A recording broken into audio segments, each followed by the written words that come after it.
Hello, everybody. Welcome to the stream. I am back, everybody. Now, our good co-host, I'm hdzombieandre, of course, and my co-host, Spotton, is not here yet. He'll be joining us later. He had to go do something, so he'll be joining us a little later, guys. But we're back. So, welcome to the stream, guys. We are here to talk about Star Wars Acolyte. We're on podcast episode 16. And we're talking about episode 6 of Acolyte. So, kind of a recap for everybody, just to kind of let everyone know what's been happening, how's it been going. The pod, or pretty much the previous episode, was building up pretty much the big fight, which we've had our little gripes about, a little fight. Jedi died, Soul was kind of standing there. There were some issues with some of the things, but this episode we pick up right where Osha is laying unconscious on the ground while May took Osha's place with Soul onto the ship. And there's a lot of questions in this episode, and then there's some other things. One thing about this episode is that a whole lot of nothing happened. There could have been a lot better things that could have happened with this one, which kind of sucks in that aspect. It just felt like nothing really kind of happened. Yes, there was stuff that happened, but it felt like there was just a lot more like riddles, a lot more like, oh, there's this stuff that's happened, but really no answers have really been answered, like the really core ones at least. Like we did have the cortosis thing addressed in this episode. We did have them explain what the helmet was cortosis, which is the material that will cause your lightsaber to sort out for a couple minutes, and then it'll just come back on. And to that aspect, his helmet, it kind of makes me think of the helmets from the Jedi Temple. If you guys know what I mean, a lot of the younglings who are learning about the Force and doing their training, they would put on these helmets, and it would have them be blind, so they could feel the Force and kind of focus on what they need to do in training. So the cool thing is about those helmets, it makes me think, Quamir, his helmet makes me think of that, except there's maybe some slits cut into it. Now the thing is we don't know if cortosis is a material that's used in the helmets. I'm assuming not, but he created a helmet where he could kind of focus on the Force, kind of like what the Jedi helmets were used, which is very interesting and fascinating in a way, that kind of thing. And if you guys want to have a Quamir helmet, they are selling it for $100. I think they're up for pre-order. They're not out yet, but they're up for pre-order. They're coming soon. I'm not 100% sure about that. I'll have to look into that on the aspect. But back to what I was saying. It's very interesting. So in this episode, we know that May is with Soul.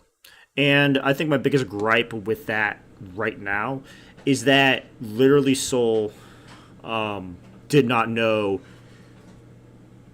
that it was May that was on the ship with him, not Osha. Now, there is the argument you can make where it's like, well, Soul literally just watched tons of Jedis died, and literally what we're assuming what happened is that he got into, Quamir got into Soul's head, so that's why the other Jedi died and why he just stood there when he was fighting in the last episode. Yes, we can pretty much assume that, but the thing is why don't you show it to us? It's like the big thing with show us, don't tell us about it. A lot of people would like to see what would happen. What does it feel like to have someone go into your head as a Jedi? We don't know. As I said, we did see what's his name, the other Jedi. Let me look it up really fast, guys, because I do not remember off the top of my head. But while I'm looking up, we watched one of the Jedi, like, pretty much get kind of possessed or his mind taken over by one of the witches in this series. And with that being said, why don't, like, we saw what happened to him from the outside, but why can't we see what's happening on the inside? Like, why can't we see it from his perspective? I think that would have been very fascinating if they actually would have done that, which they just never do, which I don't understand why they don't,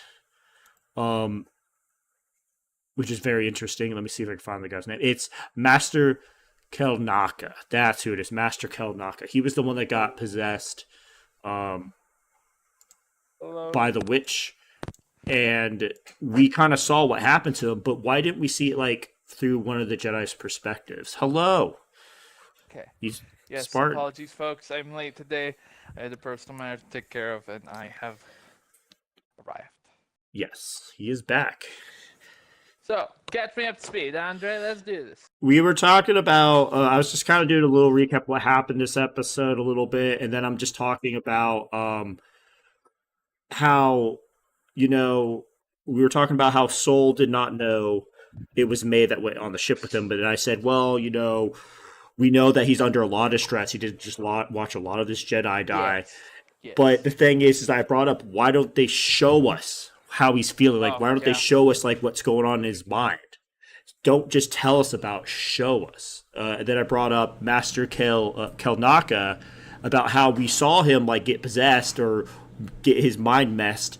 And I'm like, that's great and all, but why don't we see, like, from his perspective what's going on with his mind? Like, something that they could have done with Soul is that they could have showed us, like, maybe have, like, a lens, a camera from his perspective, have it be warped, maybe blurred, just something so we know kind of what's going on with him. They could have showed us that also through, like, the fight scenes. It could have been just like a couple seconds, not even like a minute, like maybe 5-10 seconds, just seeing it through his, so we know why he's just standing there, instead of us just assuming that, oh, well, his brain's getting, like, warped by Quamir, the Sith. Okay, but show us. That would be better telling, so then we can kind of understand, like, oh my gosh, that's what happens when a Jedi or Sith, like, takes over your mind. You just can't see shit, It's that kind of thing. As I said, we can just assume what happened, but there's so many different calls that would have told Soul, hey, it's May. It's not Osha. I definitely agree there. Yeah, there are definite ways that the show could absolutely play into it more and a little better to show the distress of Soul.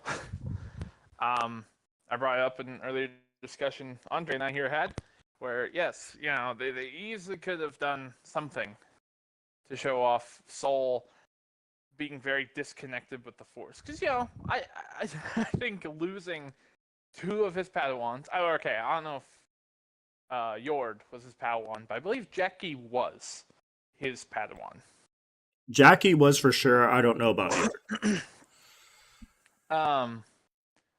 Yeah, no, I definitely feel like there's reason for the disconnect. I just hate that. Yeah, it was more or less assumed. We just have to kind of give in to that and hope we don't see from his perspective. Folks, I want to say something from the Jedi Survivor game. You know the drill. We're going to talk about a little bit. But in that game, there are a lot of moments in that sequel where you see Cal with some serious distress. You can see the, like, Force almost, like, sizzling or crackling at the edge of your screen. Where it's like a bunch of megaphones going off right next to your ears, and you just can't handle it anymore. Like, that's a great representation of showing us, like, everything he's going through. We've seen PTSD even through other shows, other movies, other franchises, etc. I really do feel like they could have done something there to show off Soul being in distress, out of the moment, just being out of the moment, Which, as I said, no one blames him for being out of the moment. Literally, he watched everyone he brought with him just die. Wholly understandable to be like, I'm not here right now, but show us besides him just, like, making faces. And I made the joke when I was talking with Spire before that, like, he's constipated or something, I understand, like he's a good actor and he's doing the best that he can do with the material he has. But the thing is that you have to question is like, why are we not shown this? Is it the people that were producing, the producers? Is it the writers? Is it the camera operator? Is it the people in post production that were like going through it and like adding the effects and stuff? Yeah, Why didn't they think about this? Or there maybe is a they did lot to and it was affect just there. shut down. Or they're like, nah, we don't want this. I don't know. And I want to say, it's actually kind of in the middle ground for our time-wise episodes. So, like they could have definitely gotten longer and matched some of their other episodes. Like I think you can give a few more minutes to kind of show this. Yeah. Like the biggest point I think we get in Distress is when you have Soul standing at a computer and he literally punches the table. Like Yeah. probably the closest he's looked to in the entire episode where like he wants to cry in this moment. And then he just has to like recenter himself and remember OSHA. OSHA is here. Obviously it's May, but we we only know that they don't. Yeah. And folks, I know we were talking about this last week where it's like, you really want to hope Soul knows. You really do.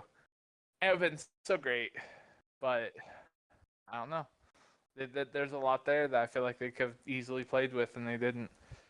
Oh, I want to bring something up because this episode kind of starts off anyway with Soul, Soul and May leaving the planet. Mhm. Sorry, I was hearing like feedback, Andre. I don't know if there was something. That might have been me. My bad. I'm gonna say yeah. We hear something in the background. Just a heads up, just in case. But yeah, no. We brought up last week. You brought up a great point from. I don't know where you said you saw it or heard it or whatever, but you said how during this time period communication is kind of terrible. Yeah. Once again, they do kind of play into that, and I gotta give them props there. Kinda, they kinda play into it. I was in a huge I was in, I couldn't quite believe it, Yeah. But like, if you hadn't said anything, I'd be like, "What the fuck is happening? What is this? What, why in a space age, galaxy faring civilization, how do we have bad reception?" Yeah. I know, right? Because honestly, it doesn't look like the ship has had much of any damage, and we got no reason to think that the ship has had damage. So you would think communication is as best as it can be, and even then, it's still not great. That was another thing. They literally had to fix the ship because there was issues with it, which I didn't understand why. Yeah, it was a little odd. Well, the one thing I can think of immediately, okay, is Basil. Yeah. It's Basil's best way of like communicating to Soul. Hey, this is a problem. We got problems. That's the that's the thing I don't like is that we have to assume stuff. We can't like Yes, definitively very. have like just have them 2 seconds messing Right. around with some stuff. Messing some stuff, like breaking some wires and stuff on purpose. So they're like, oh, okay, yeah, he's trying to communicate. We all know he knows that's not May or that's not OSHA. He knows it's May. It's someone else. I don't know if he actually. Well, yeah, he has smelled May because they were tracking. Oh no, they don't. I don't think he's actually known who May is. No, he does know May. Because 2 episodes ago, when May stumbled in front of Kalnaka's house, Oh yeah. she stumbled in front of Basil. And Basil started screaming, and then that's when all the Jedi ran to Basil's help. That's another question. Why didn't he just scream again? I mean, I guess it's a fair point. I think he's still playing to the idea, like, is this her? Yeah, Because He literally attacked her. Yeah, he does. Which, mind you, that was still a little later in the episode, too. But going back to it, I think the best way to assume that, yes, they disabled or they disrupted the communication or they disrupted the ship as a whole. It's just because notice how mind you, I really like the idea that, we're playing with the fact that obviously OSHA is was it a mech tech? What did they call her? Mech tech? Yeah. I love that, I love that they're playing at that. So it's like, okay, OSHA, go fix this. And May's going and she's like, yeah. And even if she has even the slightest hint of knowledge about doing this, going to the communications room, which makes sense, even if she has that inkling, Basil and Pip are there waiting for her, Mm-hmm. So, once again, why would they be there if they didn't disrupt it? That's another puzzle piece you can use. Yeah, no, I love Pip's little attack. It's like weird 10-second, like. And then May's like, guess what? I'm resetting you, damn it. Hard reset, factory reset. Like, yeah, God damn. factory reset. Which we also talked here earlier, like Pip, poor Pip, all of his data has been lost. Because it'd be all too convenient, I'd think. Well, maybe not. Maybe not. I was gonna say, because think about it, we've had like something like this happen in the Disney Star Wars or Disney trilogy where wrong. they're like C-3PO's like, I'm never gonna remember you guys again. And then R2's like, don't worry, I got a backup for you. I mean, that makes sense. It's R2 uploading his own backup. The only the glint of hope, okay, that I see for getting Pip back. You know how May was cycling through all the little junctions attached to Pip? Yeah. Remember that? I wonder if May still has the body for Pip that she detached him from. You would assume she would. You would assume she would, actually, thinking about it. Yeah, if you think of the body, the big one, as a USB, you copy it to the computer, Pip. You delete that file by factory resetting it. All that data is gone. You plug in the USB again. All that's back. Well, you ought to think also with OSHA being like Eknek or whatever her nickname is. I believe it's a mech tech. Mech tech. You think she would be smart enough to back up her data? Also. Well, yeah, maybe. I don't know. Like, I'm not worried about her. Like, that would be more if she was like computer savvy. I don't see her being computer savvy. I see her being much more mechanically inclined. Like you don't need to know how to program and shit if you're gonna work on a car engine. You know what I mean?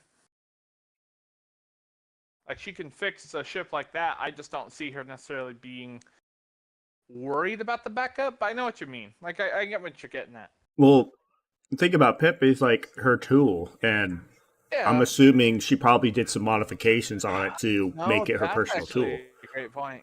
That's so a great point. There might have been modifications made to the tool. I would assume so. Yeah, because that's like with any have, like, all the programs, in each of those cases. Like, oh, hey, when I'm welding, I need this one. When I'm running calculations, I need this guy. So that could be great, actually. The only reason I say that is because I actually work on like on a mechanical line, so I do build stuff, and the tools we get, you get a tool, but you're gonna personally customize it or make it better for you that might not work better for someone else. It's just something like I've just kind of realized, and I've learned that from other people that I've worked with. That's just kind of what you do. So it makes sense that she would customize Pip or make Pip better for her to use on different jobs and everything. And it would be smart if for something like that, I would assume you'd have a backup data or something with all that stuff, just in case something happens, Oh yeah. By the way, folks, I want to point out a plot hole that I pointed out to Andre earlier in the day.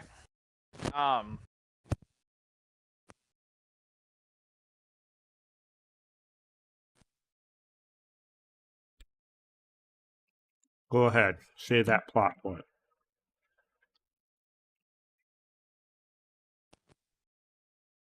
Remember the when exactly, where it almost seems like there was a moment where Basil was able to talk to Soul, or maybe if Basil and Pip were able to talk to Soul, Yeah. and Soul's demeanor definitely changed, or I felt like it changed.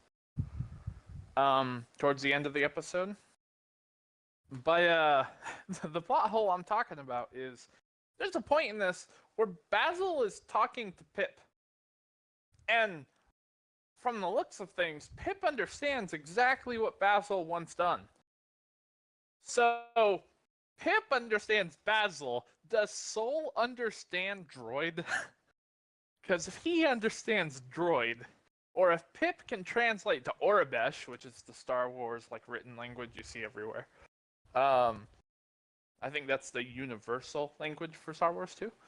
But anyway, if Pip can translate to Aurebesh, or if Soul understands Droid, Basil and Soul can communicate perfectly. You know? Which, of everything Pip can do, I'm a little like disappointed he can't like double as some type of translator, you know? Um, Yeah. yeah. No, it's definitely a weird one, I'd say, for them. it I guess the feels... big thing we should say is like, when did we feel like Soul realized, oh, that's not OSHA? See, it's so weird though. Like it's so weird because at the end it felt so sudden, and I think that's when I had that moment at the end of the episode or towards the end. You know, like just before he hits her with a stun round. Yeah. Like I feel like maybe that's when I saw the moment between maybe Basil and Soul, and there was some kind of communication we missed. But Soul's demeanor changed like on a dime. And the worst part is, you know, if we look back at what we were talking about, how he's been disconnected with the Force, Yeah.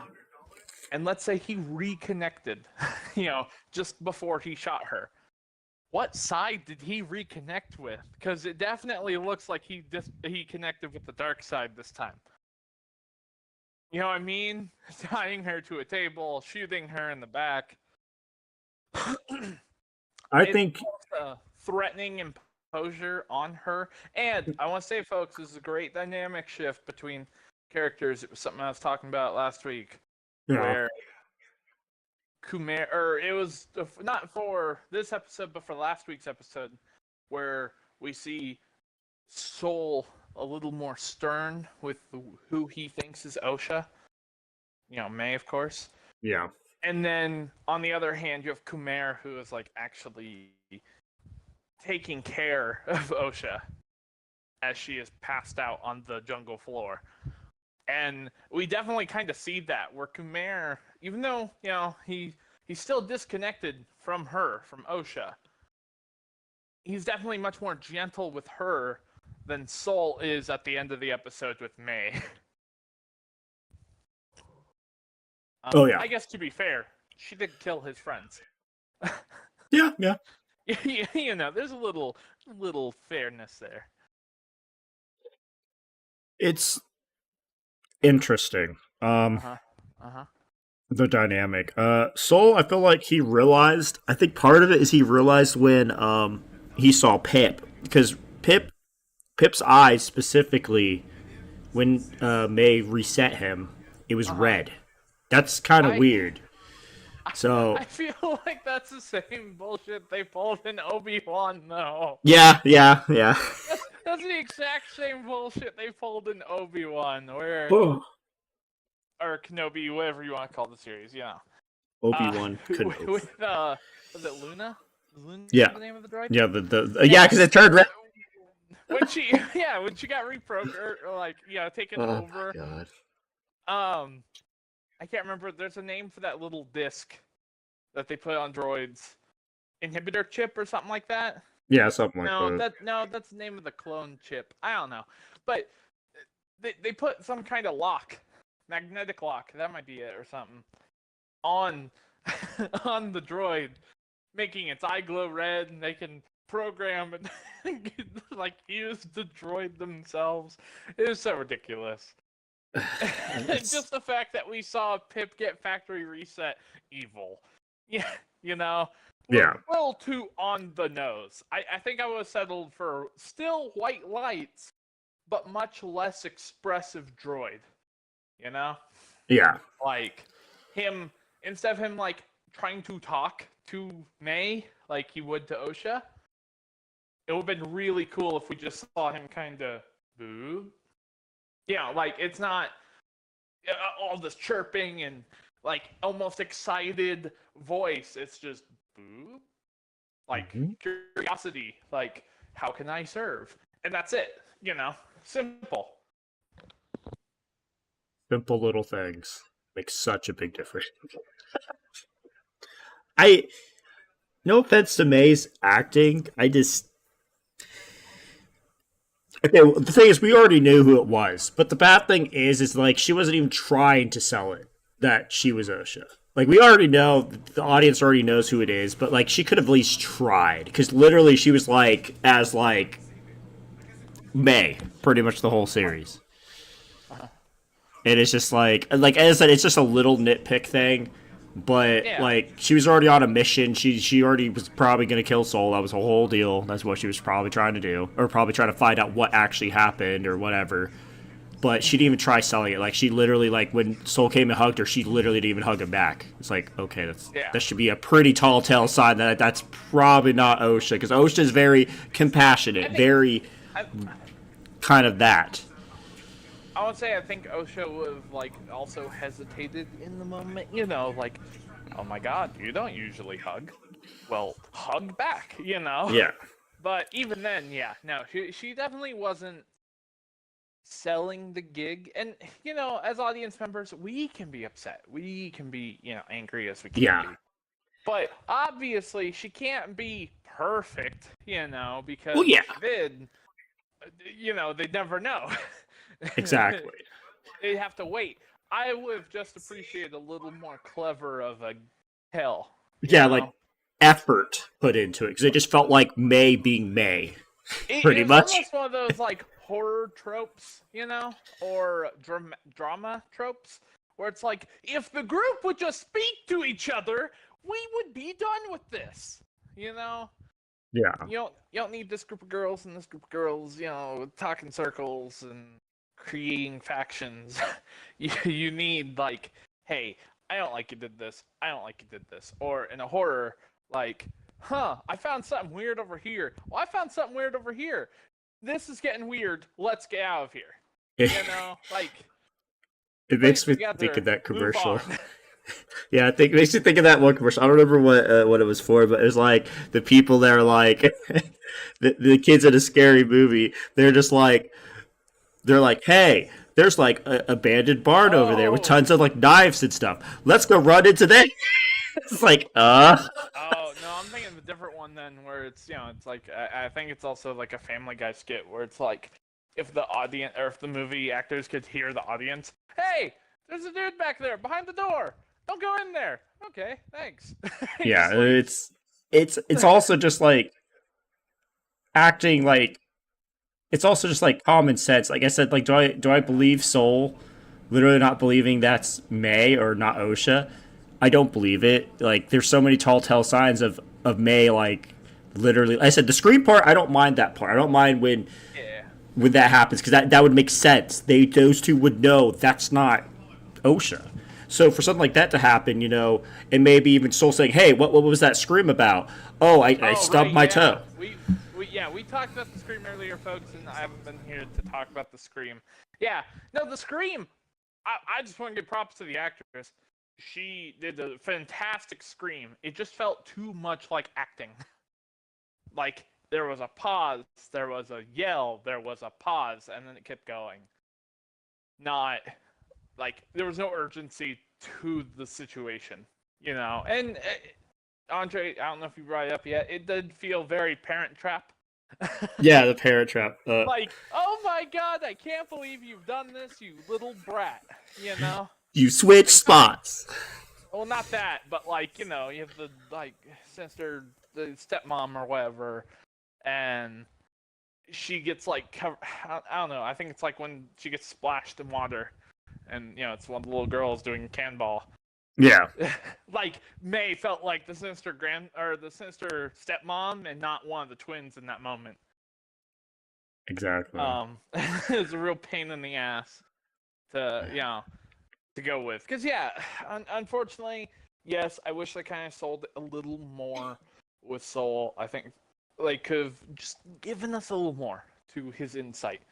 Because just seeing him punch a table and kind of get ready to tear up, that's not him breaking down. That's not him really giving into what's happening, It And obviously he's got a lot going on, but it needs to be addressed so we as an audience can be happy. I think the thing is, like, we got 2 more episodes left. We know that one episode specifically is probably going to be a flashback to show us what actually happened. And I hate that they've waited this long. It feels like it's been dragged, especially this episode specifically. It's been dragged, and it's just like, why are like we've went through most of this series, literally having people tease saying, "Oh, this happened," and you still like they don't tell us exactly. They keep like riddling around it, talking around what really happened, and I understand it's supposed to be kind of like a mystery, like ooh, but it's to the point that like personally me, I'm just like fed up with this. I'm like, just tell me what happened. You guys have been dancing around this for way too long. If you guys would have given us like little things, like along the way, I think it would have been more satisfying, but we haven't. Like what we've been getting is like, oh, somebody else that actually knows something that happened, but they're not going to tell us yet, guys. Oh, there's another person that might know something. They're not going to tell us. Oh, they're dead though. It's just like, give us something, man. Give us a little thing about what happened. We definitely need to be more spoon-fed. Like a baby. You don't feed it all at once. You don't just smother its face in it. You give us a little teaspoon. I think little bites. I think a great example is like a murder mystery. Yes, the whole mystery is what happened, why did the person kill it? But the thing is, in the murder mystery, we get clues along the way. We get little things. It's like, oh, this person was here and there. Oh my gosh. Wait, this person did not like this person because of this reason? Oh, shoot, there's another person that could possibly be a part. This one, we've not gotten anything. It feels like. We've gotten like little, but like really nothing. All we know is basically what practically happened, but we don't know the whole story about it. And these people keep dancing around the idea of like, oh yeah, this thing happened. I'm not going to tell you about it. It's that's what sucks about it. And I think it's also with the writing. It's also some of the cinematography on some of this stuff. It's just kind of confusing. It's up to interpretation more than this is what's happening. Which, as I said, I don't have any problems with interpreting a movie or a TV series, but you need to make it clear what's going on than us just assuming what happened. Like at least give some clarity. And this the series, I don't know what it is. I don't know if it's just the writers, Leslie Headland, one of the writers. I don't know if it's the cinematography. I don't know if it was the head honcho that was looking over this project. But there's a lot of issues, and I think that's one thing that sucks is there's so many issues with the series that hurt it, and it's a lot of little things. And I think it's also just the characters, the main characters, the people that are driving us forward. They're not that likable. I would say the only one that I would super interested and curious about is Quamir, and he's the Sith. He's the bad guy. That's the person we're not supposed to care about. I don't know. No, you want to make a good villain, you have to make us care. Because otherwise, you give us the comical, I'm evil, and you want to root on the hero the whole time. Yeah. But, as it stands right now, if we had just that, the heroes don't stand up. Like, they don't feel like heroes yet. They don't. And we can go back and forth on this the whole time, but I do want to say, I think it's time we actually dive into what I'm going to say was probably the better portion of this episode. Okay, go ahead. the lead rest the of it. way. Because with Khmer and OSHA, you know, don't get me wrong. I think their interactions were a little weird, just a little. Um, It felt kind of forced. It didn't feel natural. I But think I know what you mean. I wanted to say it almost felt socially awkward, like as if May as a character were socially awkward. But I don't get that, or not May. I meant OSHA. OSHA, yeah. But I don't get that from OSHA. You know, I don't see her being like, I don't know you. I'm not gonna talk to you. Like, I don't know why. It felt very. It felt really awkward. You know, like you should be worried because oh my god, this is a person. They're in the lair. You know, they're in the belly of the beast. They're in the middle of it all. I You know. I get what you Go mean. ahead. I think let's stop you right there. I understand OSHA because she's one of those, like, especially with Kumir, I just don't believe the whole her turning to him and being like completely okay with it kind of aspect. Like after a while she's like, okay, like I'm gonna, you know, be a little nicer. I didn't believe that aspect of OSHA. But I guess in the circumstance where she's pretty much trapped on this planet, but I don't know. Her curiosity, I guess, that's the thing. I think the big thing that pushes her, OSHA, to like listen to a lot of what Kamir's saying is kind of like her curiosity and like her like I'm curious kind of mentality of like the whole Yeah. situation and everything. Which I just said, I She guess wants that's to a see the world. She wants to know the stories. yes, but Um, I don't know. Like it just didn't feel in this situation. I just don't feel like that would be like the characteristic of OSHA that should be showing, or it should have been portrayed better because it just kind of it felt kind of awkward. It kind of I don't know, like it just felt off, like what you were saying. It just felt kind of I don't for know. me, for me, that was definitely more at the beginning. I'd say towards the end, it definitely mellowed out a lot, and I like where it was because we talked about this with Omega a lot with Bad Batch. Spoiler warning: if you haven't either watched our podcast for those episodes, or if you haven't watched Bad Batch, period, you might dip out for a sec. Go check it Um, out. but we talked about Omega, you know, being with what's his name? Not Rampart. That's the other. That's the lesser one. The Hemlock. The Being Hemlock. stuck with Hemlock. And with Hemlock, she had to play nice, you know? Because I think OSHA is a smart enough character to know, like, you know, Khmer did say, if you want to start, you know, if you want to get there by nightfall, you better start swimming now, you know? He gave her an out, but I think she's smart enough to know she could make it all the way to the other side of that little ravine, you know, make it to the island where the ship is, and then be pulled into the water by his own force ability. You know, like I think she's smart enough to know, like if I realistically try to leave, I'm probably dead. So I want to give her some props there for being staying with him. Not to mention, I think she's just definitely more empathic. You know, yeah, I feel like she's been that the whole time. You know, she feels for Soul. Yeah, her Um, empathy. Yeah. and mind you, there's a lot there to also unpack, and I cannot wait. But Theories. Oh, I got some theories about what was discussed between Quamir and OSHA for sure. Which I'm curious to see what you think. yeah, there's a few things. But just the fact that she's staying, I think she knows. Like the empath in her, she wants to know how someone gets this cruel. You know, she wants to know like how does someone become so heartless? How do you go? Mind you, she obviously now knows that he was in fact Jedi or training to be a Jedi. Like Khmer did reveal that. Yes. He never said, and mind you, something else we keep saying, and I want to address because I feel like maybe people in the comments might be upset if there's any comments. Um, what's it called? We keep calling him a Sith Lord, okay? And a Sith. lot of people are calling him a Sith Lord, but you know what I mean.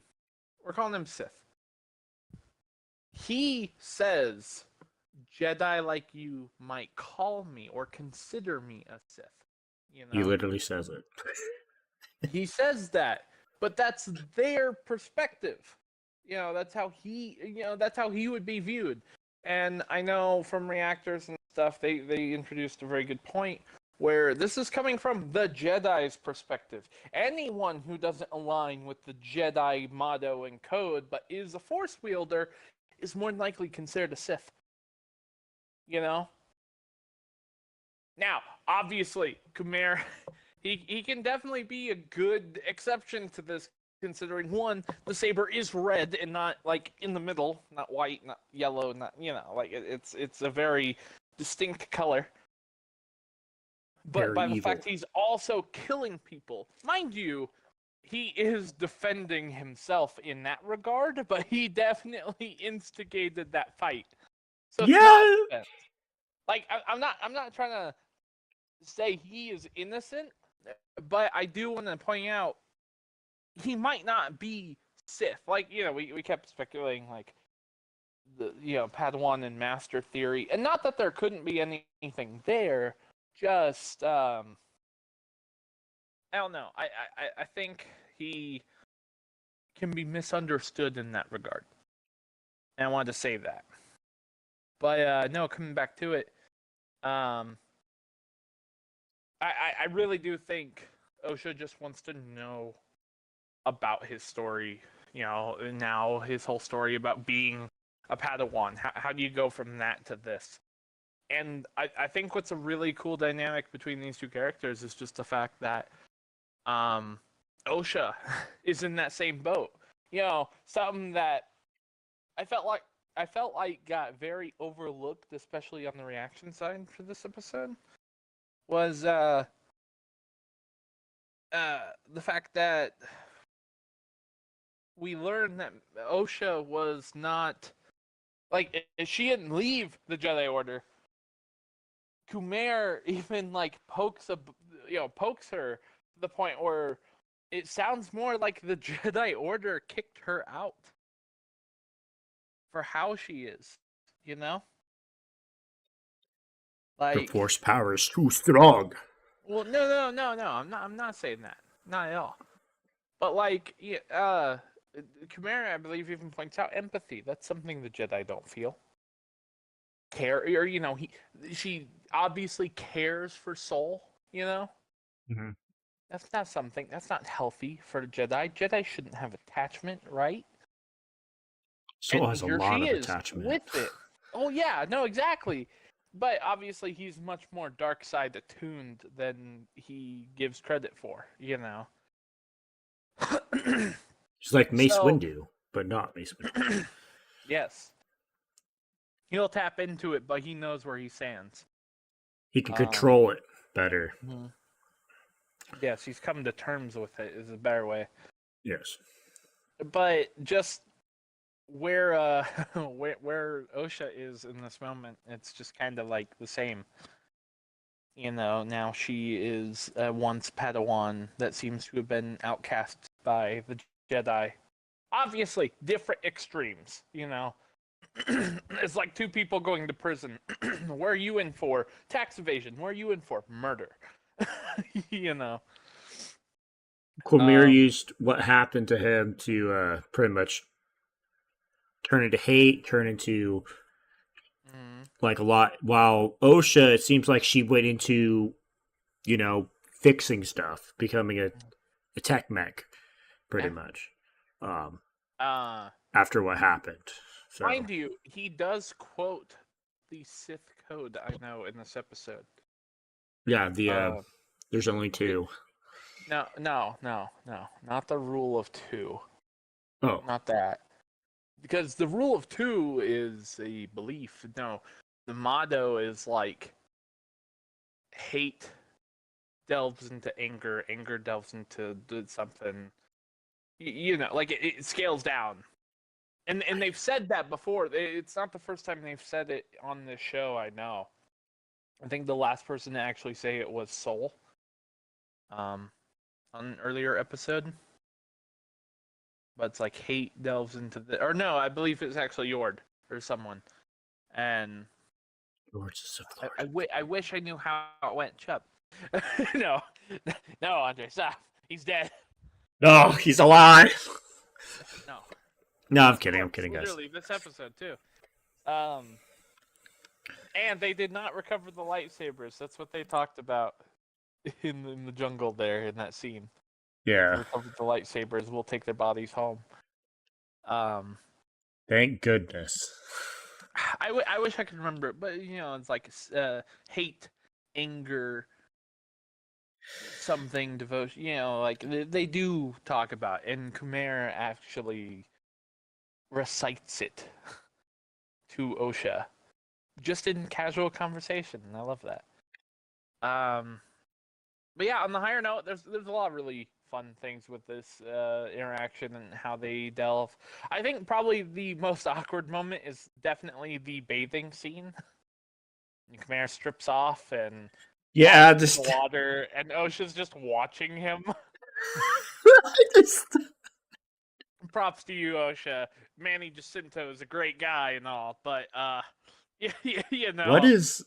What is with Disney Star Wars like forcing this kind of stuff? Right. Jesus. It definitely felt a little weird. It definitely did. It's like she's never seen a baby she has. I don't know. It's like, hey, baby, I don't know. We don't know anything about her love life. Hey, there's another reason she might get kicked out of the Jedi Order. Anyway. Ooh. Shut up. No. That's a. That's the whole thing with Yord. Then, if anyone, I feel like I was gonna do a scandalous kind of thing with Soul and something. No. Don't go that far. Look, I think the only the furthest you could go between Osha and Soul is she didn't have a father. She didn't have a male figure in her parenthood. And folks, I'm not trying to say you need one. I'm not trying to be that guy, but it's new to her, and for all it's worth, she might resonate with that more than either of her two mothers. Obviously, we saw how that kind of relationship played out a bit, and I can see why she would have been much more persuaded by Soul's gentler touch. Okay, hold on. Motherly touch. No, just being kinder, being more receptive to her thoughts than her mother's were. Yes, that's always a great point.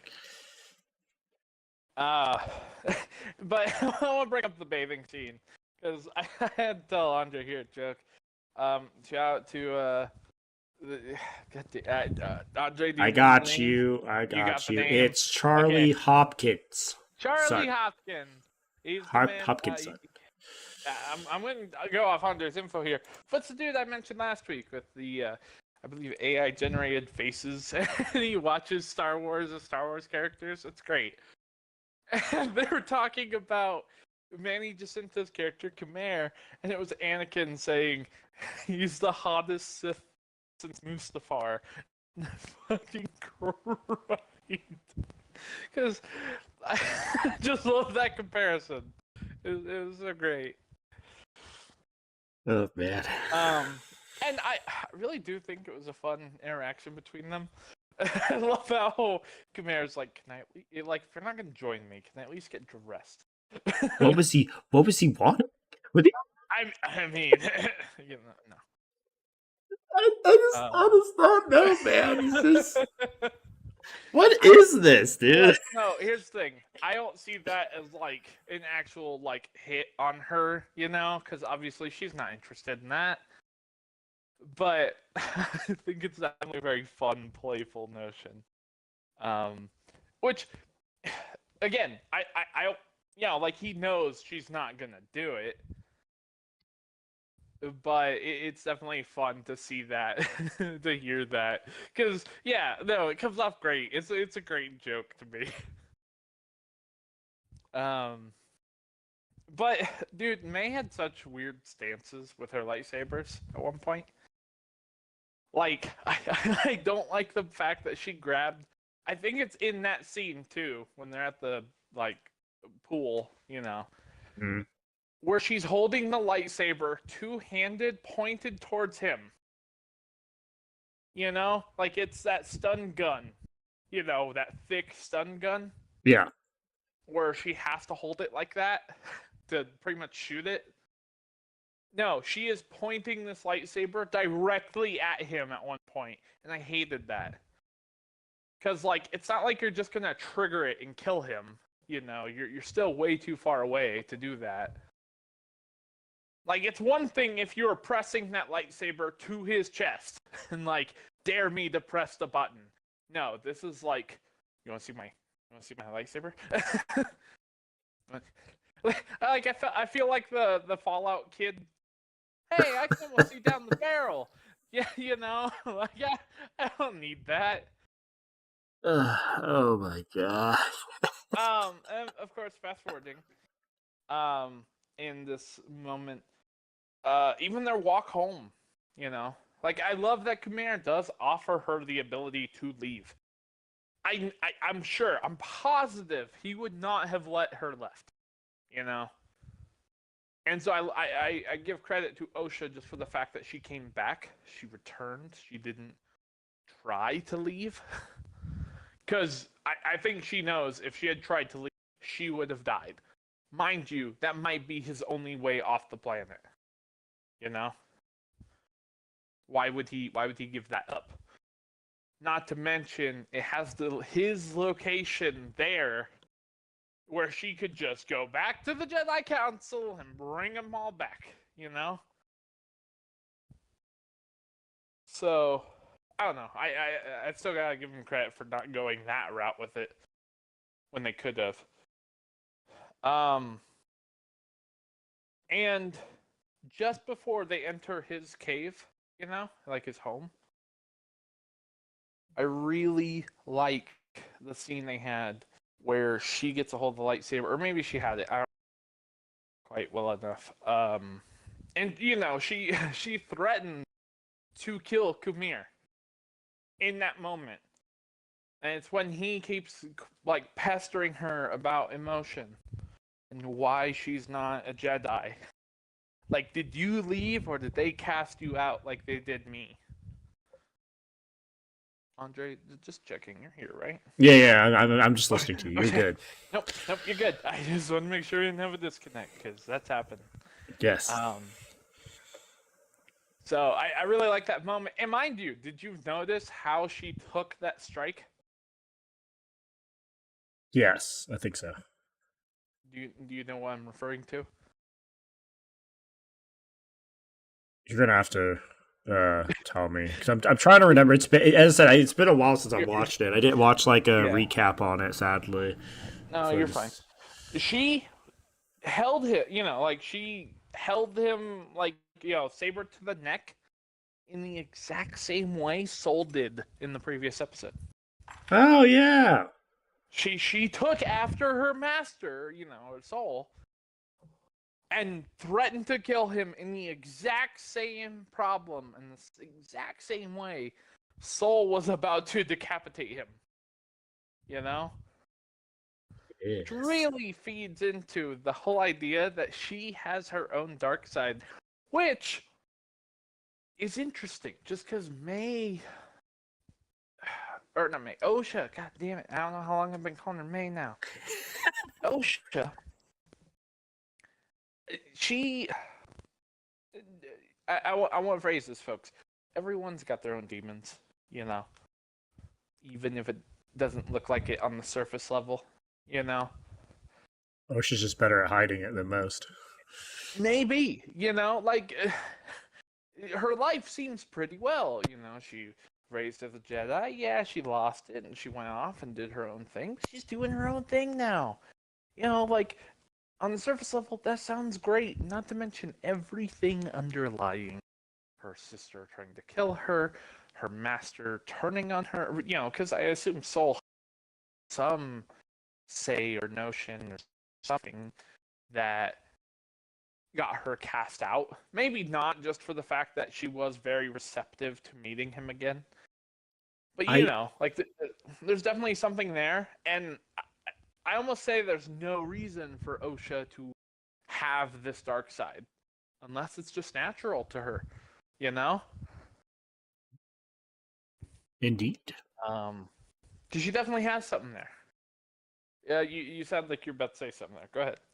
Uh I think personally, I don't think Soul had anything to do with what happened to Osha getting kicked out of the Jedi Order. I think it was more something over his head, Uh, superiors. I don't know, um, but I think I'm trying to think how to word this. that reminds me of something, and go ahead. There's a lot of it's always the quiet people, man. Okay. The people that are quiet, like just to be honest, guys, like just with like in regular everyday, some people that are quiet and stuff, they might seem like they're okay, but they might be Oh, fighting their own demons in their own thing with their own life, whatever it is, you know. I think that's um, kind of Osha in perspective. She seems like she has everything to it, but she probably has her own little things that she's dealing with yeah. underneath the surface. Probably involving the Jedi, probably involving what happened with her family, a lot of stuff. It's like when you have like so much stuff bothering you and you don't deal with it, and then it just one little thing, bam, you explode. That's pretty much See, Osha in the nutshell with Quimmy. That's why she was like about to kill him, because she's like, oh my god, like what am I doing? I have to look up the video to find it. Folks, there's a video kind of on the subject Andre was talking about.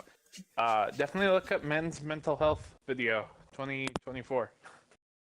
Yeah, One of my favorite videos of all time.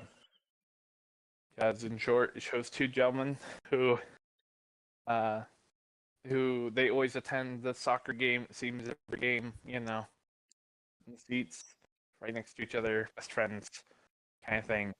One that's dull, one that's energetic, and the whole point of the video is trying to like, can you tell the signs? Can you tell the problem here? Because I can tell you by the end of that video, one of those two men is not walking away. There's a oh, there's an empty seat, and the friend puts a cloth over it, like he's reserving the seat. It's a very sad tale, folks. It's a very great tearjerker, and again, I think it does convey the bit well enough to what we're talking about. Where May could, God damn, Osha Osha. could have her own underlying demons, and even though it's surface, it's enough to trigger it. What Yes. that is, Osha as a person, probably nothing good. But that doesn't mean that there isn't good in there as well. And to move on from that whole thing, um, Before we do, okay, just kind of like because we're talking about this, I feel like it yeah, needs to yeah, be said. If you guys have your own problems, you're going through stuff, and um, you're going through your own demons or whatever, get help, guys. There's I know there's like apps. There's so much different things at your fingertips now where you can get the help you need, even if it's just somebody that's just listening to you talk about your own stuff. Get the help you need. That's like the most important thing. Since we were talking about, I feel like that's just something we need to do, because I've gone through my own demons. I'm pretty sure Spartan has gone through his own demons in his own oh ways. yeah, Sometimes you might have to go get therapy. You might have to go and talk to a doctor, or it just might be something as simple as just talking to a friend about it. But yeah, get the help you need if you really need it. Don't wait until it just gets too bad. Definitely. yeah. But yeah, go ahead with what you're saying, Spartan. Anyway, I was just gonna kind of move on to the next scene, um, in which they're in the cave and they're talking. They're going over some more general stuff, and so folks, something Andre and I pointed out and talked about was there's a very unfortunate recurring theme with this, with a relationship between us here on the channel and the show. And I'd like to think, it's not just us, it's a lot of audience members and so on. There are a lot of things that we will sit here and gripe about, and in the next episode, it's answered. But in the moment, it doesn't really serve us a lot of good not knowing what that something is. So, for instance, I mentioned last week something I only found out because I watched the reactor who played the games, and he's a huge Star Wars nerd. I love him. He talked about cortosis, the helmet that Khmer has, the bracer Khmer has, and sure enough, Khmer is talking about cortosis. This episode, something that feels so underutilized and something that they clearly explain. Mind you, I do know from those same guys. Shout out to Blindwave. This is Eric Whiteley again from Blindwave. We know this is the unknown planet. Like, it just says unknown planet at the start of the scenes with Khmer. I know they had something to narrow down because clearly inside this cave where he is living, there is a natural cortosis deposit. And so I know in the games there are apparently cortosis themed or rich planets that are addressed. So that could be fun. I'm really hoping to hear back on all that in there. Because I never played the games. I don't know anything about cortosis in Star Wars other than this show. But yeah, no, it'd be really great, for them to keep covering stuff like this. But I just wish it were addressed in the episode. It would help out so much. It would leave us a lot less upset with the idea that, it keeps popping up, it becomes a mystery, and it's the next episode we finally figure out. Mind you, it's not even that huge, Cortosis, I'll say, is a pretty big one.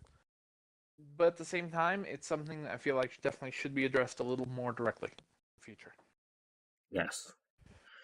But I do like, Khmer reaching out more about him being a Padawan, talking about kind of his backstory. Of course, you see the scar again, which I'll talk about that a little more when we get onto the third set of scenes for the show. Theory. That's where the theory lies. That's where it really lies. Who gave him the scar? Who is his master? Blah blah blah. I think we all know. It's someone with a whip. Yeah, it's definitely someone with a whip for sure.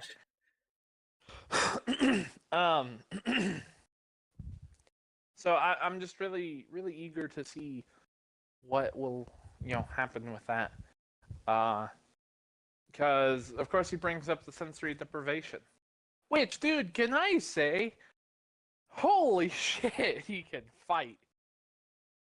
We were, I was geeking out about, how awesome his battle style is. Not last week, or I guess it was last week's episode. Yes. His battle style is amazing. So effective with his swings and his strikes, and even his, perception. You know what I mean? He had people who were swinging behind him.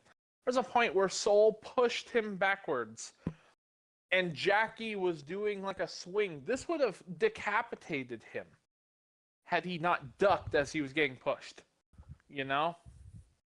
Or he did something. He did something Jackie missed. But how do you do that in a helmet like that? That's a lot. And of course you can push it off that just means he's just insanely good for no reason and no background, no.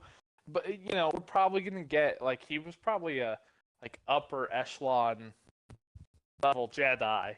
Soul is compared to all these people he took on the mission with.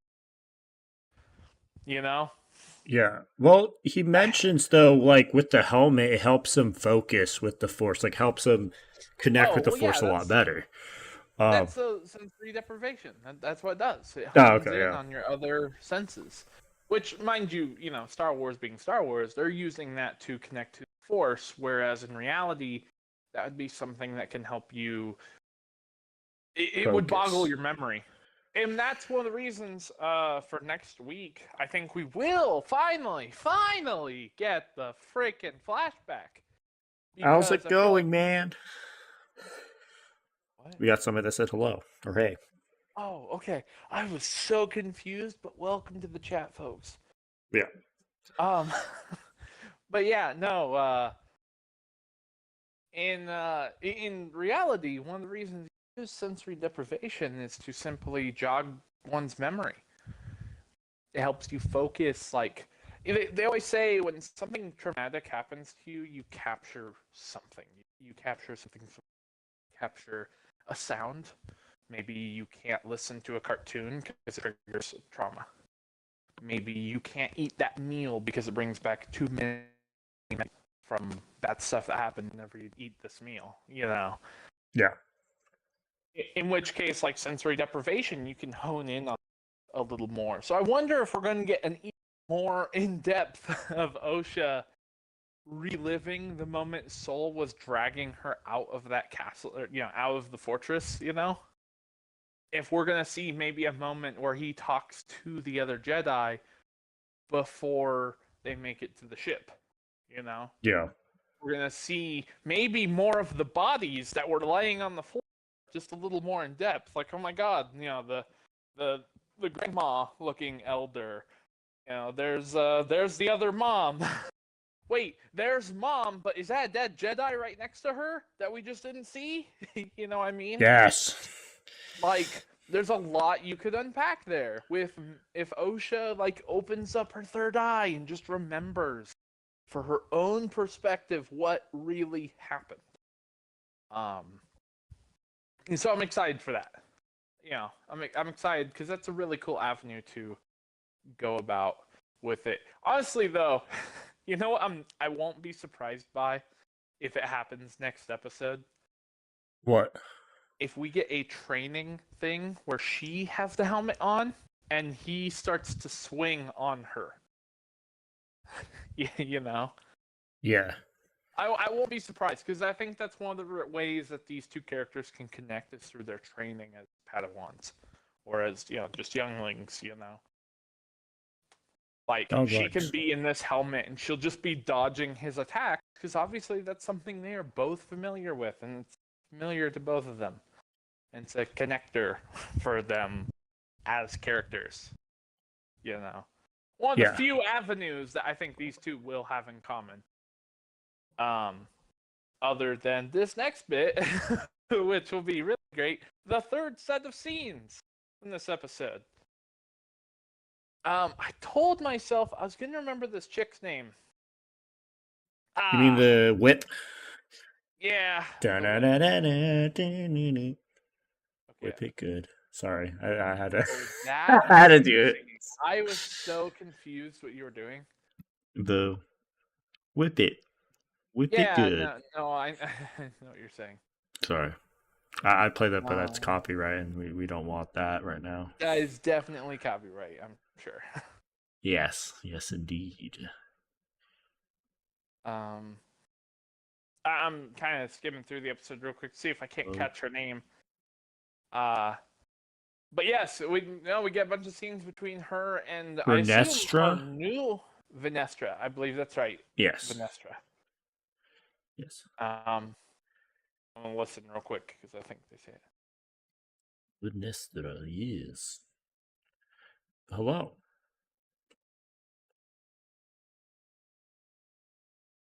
Okay, he doesn't say it. Dang it. But yeah, I believe it is Venestra, and for the sake of the episode, we'll call her Venestra. Or we will just subsequent to Green Girl. The girl with the whip. Yes, the whip lady. Finally. Here's the thing. Apparently laser whips are very common in Star Wars, and I don't doubt it. It's just for me not being familiar with it. It's just kind of like eh. Like I know we've had electric whips, Like I know that's a thing. I did not think we had lightsaber whips. We have. I think it's been more in the legends and stuff like that, but we've never seen it in any kind of media obviously. Or anything like that. So that's what I'm saying. Like, as someone who's kind of brand new to this, all this says to me, Jedi game number 3, we're getting a lightsaber whip. Yeah, that's all I can think of in this moment. Is like, yep, we're getting a whip. That's It's next. That's the next battle stance. And just guns for another one.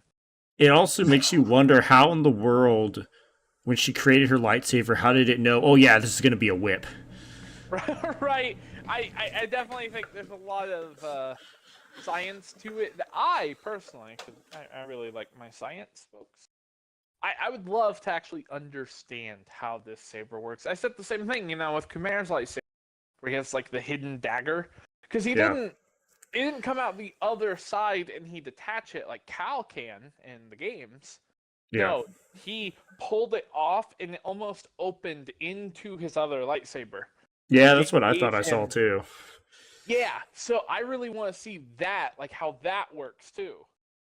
And so it'd be really cool to see her whip, how it looks, maybe a little more in depth to it. Because the only other whip I can think of that I thoroughly enjoyed, like I know I'm gonna get backlash on this, because the scene, my first time watching it, I loved it. Looking back on it, God, it was such a laughing stock. But it was episode 8's fight scene.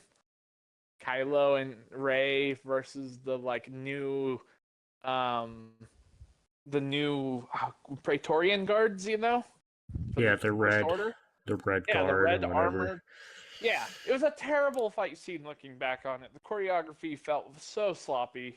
Like, I know people who they are fucking legends at choreography. I'd love to see them actually do that scene justice. Not the shit we got. But I bring it up because in that moment, in that scene, they do use like an electrified whip. And we see that a lot with the bounty, especially. Electrified Yes. whips are very common. But for it to be a lightsaber whip, that's a new one. That's a very interesting one for me. Because I also wondered just how it works. Yeah. Just like she threw it, and it's like it extended. But you know what it screams in my mind more as? It almost feels like force manipulation of the lightsaber itself. You know?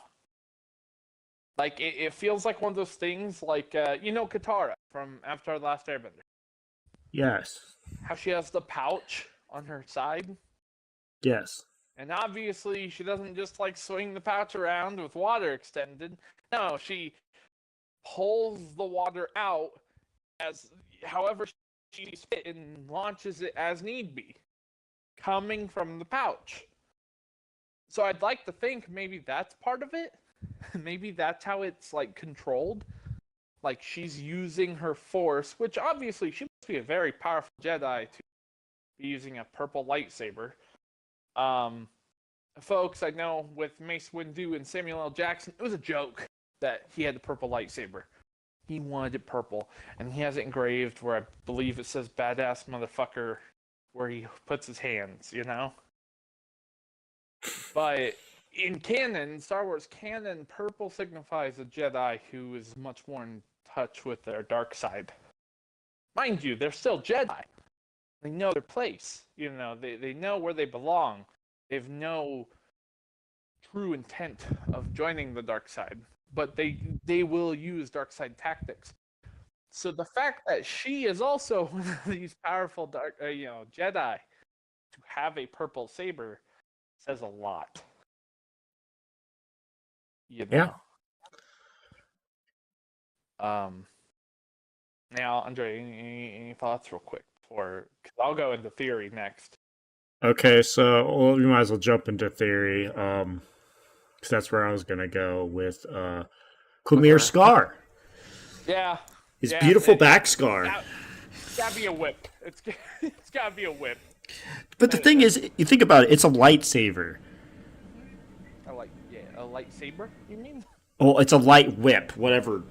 Light whip. No, you said a lifesaver. A lightsaver. The little candies, or do you mean the red and white floaties? Say, you know what I'm saying. I have trouble saying words. But the light whip, whatever. It's. Yes. I feel like they're going back to like We saw how that white whip literally cut that bug in half. Oh yeah, definitely. So, yeah, he got a scar, but you think about it, if Cormier got hit by that whip, don't you think he'd got pretty. Like a little more fucked up. Yeah. Yeah, and that's another reason I kind of want to support my own theory, where it's like maybe she's like controlling the flow of the lightsaber, you know? Maybe. You know what I'm talking about? Because Yeah. then she can like, I want to scar you. I want to kill you. I want to scar you. Meanwhile, you know, she like turned around. It was like superhero power bullshit where she turned around, bang, died. You know, we didn't see it. We saw the bug split in half and the whip retract. You know, like, Yeah. she obviously must have control over it, you know, and we've seen plenty of instances in Star Wars where, hell, lightsabers don't even work to kill people. You know? Yeah, I was getting kind of So, excited yeah. that they were Well, I going away mean, from this. no, hold on. They have hope. I mean, this show's given us the most hope yet. I mean, Khmer killed so many people last week, and I still love it. Now, I when it comes to the theory crafting for this chick, there's so much I'm so excited for with her. Okay. It's Osha and May's mom. Oh, shut. No. Yeah. No. Obviously, she definitely knows more than she's letting on. You know, because as soon as as soon as the Padawan mentions like a Sith Lord or mentions it, you know, to him. Actually, no, he doesn't mention the Sith Lord because they consider Soul as the dude who did it. You know.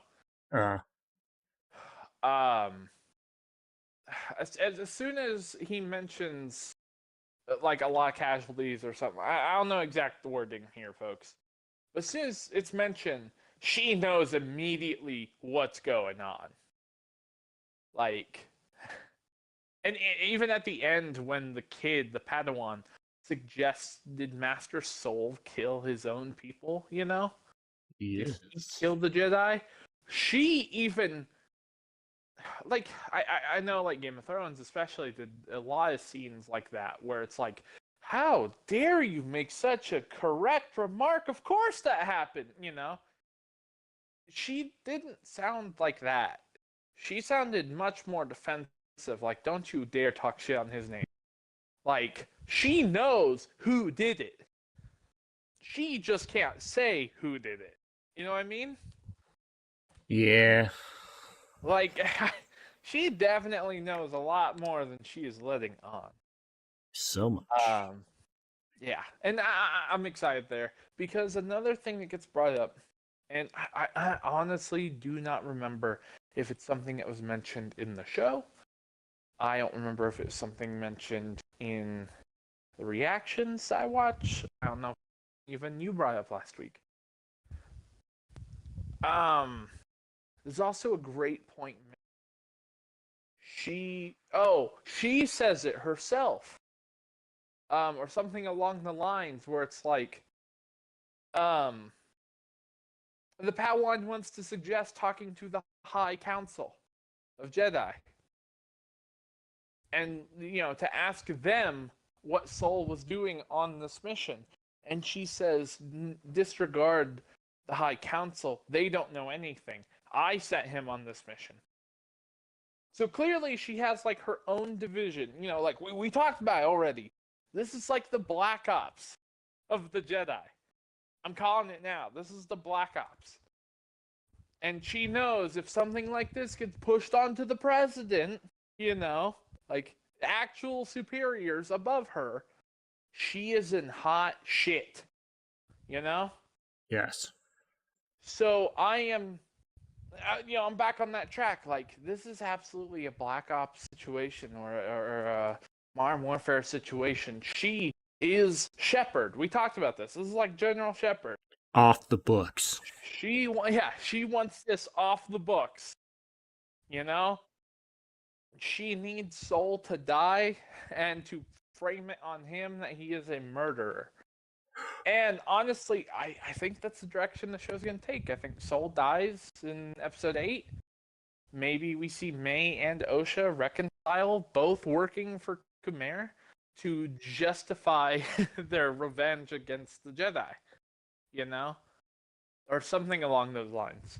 Actually, more than likely, it will be May locked up in Jedi prison with Venestra, and then Khmer teaching Osha how to properly fight, to be an assassin to get revenge. Which I think is a really cool avenue in the start of possibly a great game, you know? But otherwise, I don't know. Like, I kind of like this avenue, even though I'm really worried about how important Venestra is going to be. Because otherwise, up till now, she has not been very interesting as a character until this episode, you know? Yes. So, yeah, you might go ahead. I actually think it's going to be different. So, we know at the end of this episode, Soul takes May somewhere because he does his distress. He figures out Osha's May, pretty much locks her down on a seat, and then he flies away from the scene, which kind of is weird. You think about it when he calls for help, but then he just leaves, and they just show up. Why would he leave? It doesn't make sense. The timing. Oh, well, yeah. So what I think he is he's taking May back to where it all happened. That's a great point. Holy shit. Which would be a perfect segue into what happened that night. Bam. Easy. So with what's going to happen with May or Osha, I was about to say, about to mix them up again, Osha, with her putting on the helmet, I think what's going to happen is that she is going to pretty much come back into the Force, and she is going to be powerful, like probably more powerful than May. Maybe she just naturally has the gift. Maybe I don't know what it is, but she's gonna come back into the Force. Can I stop you right there real quick? Go ahead. Just so you could adjust your theory properly, okay? Yeah. Their power lies in their power of 2. Remember, like they made a very good point that these two twins, when working together, have an absurd amount of force behind them. Fair enough. Which, mind you, that's another great perspective on the rule of 2. You know, how he wants an equal. Mind you, Osha being May's equal in the same person, essentially. Anyway, but, you know, go ahead. I just want to point that out. I think they are definitely stronger together. I don't think they are either powerful, but together ridiculously. I don't know. But go ahead. I think May might be. We still don't even know why May was kicked out, or not May, but Osha was. Damn it! We don't know why Osha was kicked out of the Jedi Order, which is a big question because I think it was more of something involving her power, maybe her feelings, her hate, or her empathy towards people. I don't know. It's very interesting. I think it's maybe the Jedi were afraid of her power. I think they're both pretty powerful, but I think they're, as I said, like what you're saying, I think they're like amazing, like Rey kind of power together. Yes. So, yes. That's great. I like that. I really like these points. Yes. Because I don't think May or Osha themselves are special, you know. But you put those two together, and they are a weapon. They are a Rey. Yep. No. Rey Skywalker. I gave you it once. Have Rey Skywalker do a little cameo. Rey Skywalker. No, we don't need that.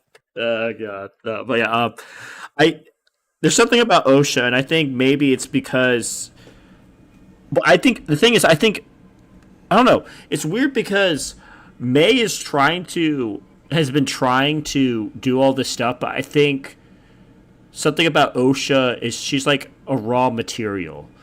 Uh, and if it's just mind, it's just like buffed. It's what you do what you need to make this material like this diamond. I think she's just a diamond compared because the thing is May's Right. been trying to impress Quimir, but it just seems like it hasn't been going that well. It seems like May's kind of been, I don't know, just it's like she's trying, but it's just not going well. I don't know what it is, but OSHA, I She's feel maybe like, lost. has a better potential of becoming the acolyte for Quimir. So that's why he's like, hey, hey, Oh, well, hey. definitely. Which may Definitely. because of Raw. Because think about it, she's also been trained as a Jedi for some Mhm. point. So she has more training than what May has ever gone through, except for what Quimir has taught her, which is probably not that much that we know of, at least that we could see, because we'd never seen her use a lightsaber, really, just her daggers and stuff. But I don't know. It's interesting because like she has hate towards the Jedi because of her family being killed. May is, but Yeah. Osha has hate built up over years. Maybe that's stronger, anger, frustration. Who knows what it is, and we'll probably find out more. You would assume next episode, what it's all about. But maybe that's why it's stronger and more. It's more attuned for her to come to the dark side of the Force because of all this built up rage. Where Yeah. May is like more of like goal driven towards, oh, I'm gonna kill because my sister's dead, and then she flakes out when she finds out Osha's alive. Yeah. I I will say you had me and you lost me. I had me, and then I lost myself a little bit when I was saying, but I don't know. It's hard to explain, but I think Osha is more. This is gonna fit her more. Her turn to the dark side is gonna be a lot easier. With May, I don't think she was like in it to win it. She was more in it to just for her own personal goals, for her own Yeah. personal I idea. I don't doubt that, and I think that's something we've actually speculated a lot here on the channel. Yeah, Is just it seems very clear or so that yes, we will have um many well, I won't accolades. say they swap sides because I think May will not swap sides, but I do think OSHA will for sure. I think May will actually show some kindness and care at the end Oh yeah. towards Soul. Oh okay. Okay. Um, Yeah, I don't doubt that because we talked about that last week. You know, I yeah, have a theory where I really do think May is going to attach to Soul when she learns just how um divided he is by his own. no, do I think Soul's gonna die? Oh yeah, I guarantee he's gonna die. I just the question is, do I think it's going to be by May's hand or is it gonna be by that one chick's name? Look it up The again. one chick. Yep. Yep. Vernestra. Oh, but yeah. You know, yes. Now that makes. Yes, it's either going to be by her or it's going to be by May. The thing is, like, I Okay. can maybe see him actually, she still killing Soul, but then she regrets what happens, and Soul's like, I forgive you, blah, blah, blah. All the hate, all the tension, all the emotions, and everything See, building up. I was going to bring up because you started off really strong, and what you had me with is just the idea like OSHA and herself can be powerful. May just heightens that, you know. Yeah. And I think a better descriptor for what you might be looking for is Pokemon. You have Pokemon that are ridiculously powerful, and you have something like the Mega Stones, Mega Evolutions, that make them absurdly stronger. You know what I mean? I see what you mean. Or Like, even like Destiny with different builds and stuff. Like you can be a Void Hunter, but God, you put Orpheus Rings on, you're a whole nother hunter. You know, you're great. And I think there's a lot of comparisons you can be, that can be made there. But like OSHA is powerful, but when she has May, they are unstoppable. I unstoppable. definitely don't feel the other way. I don't Yeah, think May is very powerful. Obviously, there's got to be a little something to her because she there did probably fight. is. Well, I mean, she did fight the Jedi Master. One, like Yes. she exploited their care, and that's something she herself did. She wasn't coerced, she wasn't told to. She did that. She gave in to the one guy's grief. She helped him realize that his grief is going to be huge for this. Um, like it's gonna mean a lot to him. Yeah. And got uh, I want to say Torbjorn. It's not Torb. Torben killed. Yes. And then unfortunately Kalnaka died. So that's not gonna quite work. But you're gonna have a lot there. And I really do think that she has some credit. I almost wonder if they're going to avenue where she sorry, trying to find my words here. OSHA's more like the spirit, Raw whereas power. whereas May might be more of the mind. I know that sounds odd, but like she definitely got into those two Jedi's heads to figure them out. She exploited Jedi's weakness with care to kill the one. And she realized how hurt the one is to kill the other. This is what I If think. you understand what I think. Or if you I understand get what what you I'm mean. saying. I think a way I could explain it is May is more street smart. She's tactile. She's very tactile in how she fights. She's very smart. Osha is more of a like, oh, I like, she's more Thinking book smart. Is that yeah, what you're book trying to say? smart, kind of like raw power, but she does not know anything of like the world.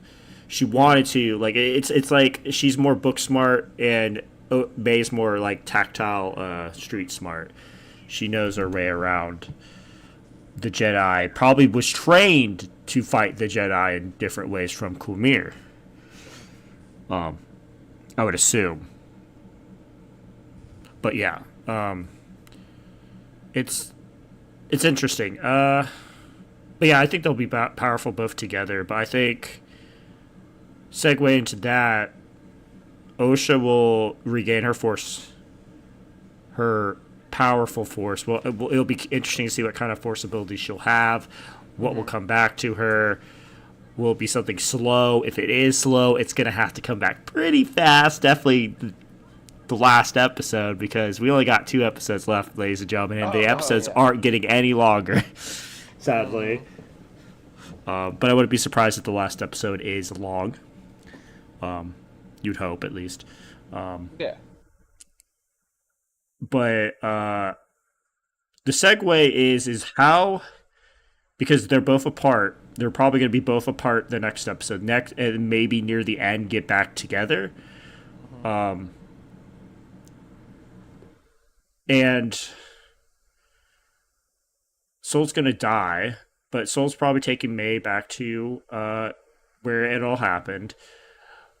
I wonder why. I'm wondering if probably Osha will probably tap into the Force, and because May is May's attached to the Force as well. That's how they'll find out where they are. Maybe meet back up there is what I would assume what would happen, and the final battle might be there. Is what I would I, think. I think you got a good point there. Like, I know in a breakdown I saw when I did watch a breakdown a long time ago, there was evidence that we will return to that place. Or it's very suggestive that, like this could be the same episode that we saw, or the same place as we saw Osha's like parents, Yeah. where we saw the cult. Like there's very, very good evidence that we'll probably be returning to the cult, at some point. You find out the answers more than likely, which would be the best way to do it. And Yeah. so the funny thing is how I would see it, how I think shooting it would be really cool is if they're actually there, but then they show it like with like kind of like like in some movies, like if you come back to like in like especially horror movies or like sentimental movies where like maybe the kid comes back to to his parents' house or the house he grew up in, and he'll be standing there in the door, and then you could see the past of like when he was a kid running around and stuff. No. Wait, hold on. No. Wait, what's wrong with that? You're giving me PTSD. Oh, You know why? why? You mean like the all-successful Halo Season 1? Where Chief is walking around his childhood home. I Remembering... actually don't know. Well, I'm trying to you don't remember that? or like you see a ghost, like him, like if he was there, but like it's probably more faded color, so you know it's not him. That's the way I mean to shoot it. Okay, like so, you're being a little different than what I'm thinking then. like Okay. I would have to find a scene probably to show. I know exactly what you're talking about. Yeah, like the scene's playing out right in front of you. Yeah, like it just I know happened. exactly what you're talking I about. think that would be amazing if they shot it like that, because it'd be kind of cool to see them like what they like them like looking like seeing what reliving the same thing. But I know what they're probably going to do is they're going to take it back to what happened that night through when they were kids. Is probably what's going to happen. Well, no, I think if anything, we're going to see more Soul's perspective and OSHA's like childhood perspective. Because, like Yes. I said, in the modern application of sensory deprivation, which, by the way, I wanted to bring this up earlier. Sensory deprivation, last season of Stranger Things. That's what they have to do for 11. You've seen that last season, right? Or that most recent season, or no? Of It's Stranger Things. yeah. You know that last episode where she's in like the spoilers, folks. Just gonna say that now first. Spoilers. Yep. But for 11, they have her in the like tub, and it's all salt and water. That's a sensory deprivation tank. That's how she's able to hone into her psionic powers. Yeah. They do the same thing there. But in this case, they're playing it more physical, and where I really do think it's going to be OSHA remembering more about that moment than she realized. When she's in the helmet. Yeah. Okay. And so we're going to see a perspective from her, like Soul dragging her through. And then we're going to see like the perspective from Soul, like talking to the other Jedi and communicating like, hey, this is the plan. We're going in. We're killing the parents. We're killing everybody. And we're kids. I have a feeling that one lady ordered it. She's like, you got to kill them. Oh, it's absolutely going to be that. Because, that was another thing we've seen is we've definitely seen flashback footage of her character in Dara. We've 100% seen flashback footage of her that we haven't. So we're definitely gonna get more carry on in this show. Just 2 more episodes, Yeah. So it'll be nice. Yeah, we'll get like an actual we'll get all the pieces to play out. Hopefully next. I would hope. Because I'm not gonna lie, if they do another episode and they literally dump all this, the last episode, I'm gonna be fucking pissed. Well, I was gonna say it's gonna be Bad Batch all over again, where,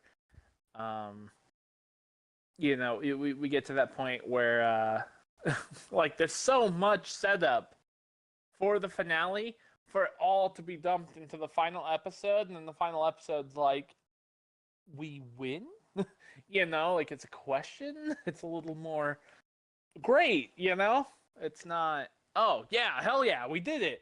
Fuck yeah, like we did it. I'm worried that they're going to definitely overstimulate this last episode of the season and just flood it with stuff, and it's to the point where it's like, okay, there's so much about and so much they have to answer that they just won't answer. Yeah, that does worry me. That does, because we have.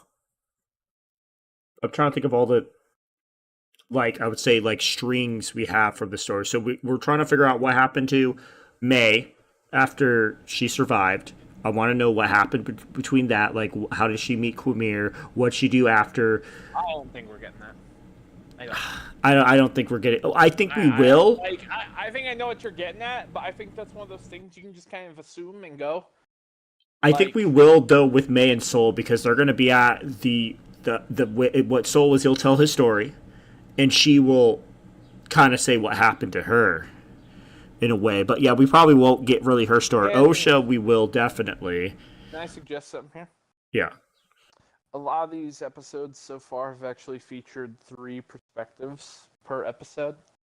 Like, episode 1 we got a lot of May and OSHA, but then we also had Soul at the Jedi Temple.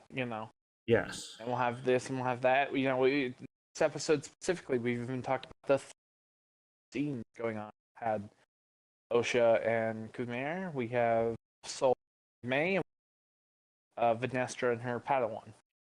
Interesting. Okay. We have these 3 perspectives, and unfortunately, I think in the end, and not that Vanestra is not, she's very tied in with Soul, so I'm kind of counting her there.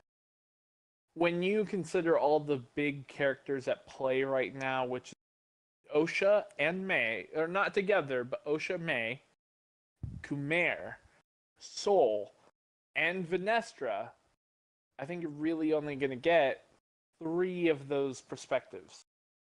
So I think what we're going to get is like, if we're really getting that much filler, Andre, I think we're going to get Kumair and Vanestra is kind of tied in together, where it's them doing, like we actually get to see what happened between him and Vanestra. Like, if we really wanted to go back and give us something actually new aside from the whole Jedi perspective, that flashback. If we want something actually new, it'd be Kumair and Vanestra definitely have more pull for me than what happened between May and Kumair between that time. And then we have OSHA and what's going on with her in Kumair at the moment. And you could merge their two together. Right? Well, I still think OSHA's going to have a moment on her own in the deprivation mask, and he is going to have a moment where she's talking to him. And so that's already 2 different storylines right there. And so I think your third one to round out is Soul's perspective of the same thing OSHA is experiencing. So you can have both of those in Kumair's thing. And then by the end of it, you have, we talked about earlier, the big bad, or, the big bad that, like, knows the big bad. Like, yes. You don't root for them at all. I think that's Vanestra in this case. Like, you're just serving her up on episode 8 as, fuck you, you die. She is the big bad. And I still won't bring it up. She is, I brought up Black Ops. Her being Black Ops, All the more reason that Kiadi can just sweep information like that under the rug, because maybe he doesn't, maybe he is the High Council representative that they talk about. Well, no, because he kind of heard about May, but they don't call May a Sith at all when they're sending people to help May. You know what I mean? Yeah. Like, I think there's definitely a lot there that they can just, like, get around the canon of him being in here, and the fact that they say no Sith has been seen in thousands of years. Here's one 100 years prior. Like, it's one of those things that I feel like they can cleanly sweep under the rug because it's Black Ops. Black Ops does that. It's off the books. It's, never to be heard of again. So that means all of them have to die that are part of that group, really, to be honest. Think so. But yeah. I we even talked about last week, folks. I don't think this story can survive on one season. I don't. I think there's so much that you can delve upon and improve upon with a season 2. I just don't think the series is doing good enough to actually get the green light to do the season 2. You know, like I feel like if Yeah. season 2 came out, we'd get a lot more answers and a lot more clarity, and have a lot of pull for each character. And I really don't think we're gonna get that. I don't. I if they do a season 2, you need to get rid of the writers. You need to get You rid know. of the head up person because Oh yeah, yeah. there's so much stuff that's wrong with this. And it's a lot of little things. There are some big things too, but it's a lot of little things too that just add up. And I think a better writer, um, whoever's like telling the cinematographer or post whoever, there needs to be a more cleared vision. Maybe a better writer, as I said it as well. I don't know. I don't know. It just depends on who is it that you hold accountable. Is it the higher up person that says this is all approved, or is it these little guys that are working on the stuff that didn't think, oh, why didn't we do this or something like that? When it comes down to that, but yeah, it's. I do think a season 2 would be good, like what you were saying.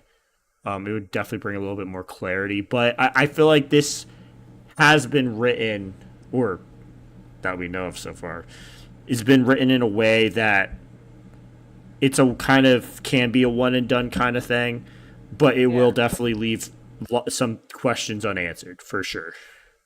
Um, Um, I know we can go back and forth about this, but we are around quarter yeah, we're till. we're getting pretty. We're Final thoughts. run short. But again, you know, folks, I really do hope you're a lot. And Andre, I just wanted to point out all topic that if you really want your Khmer and May back, I feel like that is a season 2 plot to explore, because that gives us the opportunity to realize that there's more at play. You know, like maybe Khmer has met with an actual Sith Lord like Plagueis or someone, and that's in his story. And maybe May knows more about actual Sith than she realizes, and that's an avenue they can explore in season 2. You know, which if we end the season with May and Osha working with Khmer to avenge Soul, you know, fight the Jedi, you know, um, like a shorthand rebellion kind of thing, then we might still get that avenue in that direction still. But if not, this is where our story ends. Um, as one, at least, final note, folks, that I do really want to bring up, it's something we have continued to do with this whole show. The title, okay? Yeah. The titles have been great. We've talked about them before.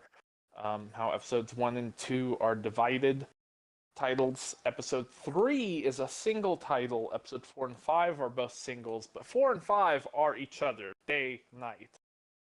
Episode 3, we still do not have the pair to. We do not have the pair for Destiny.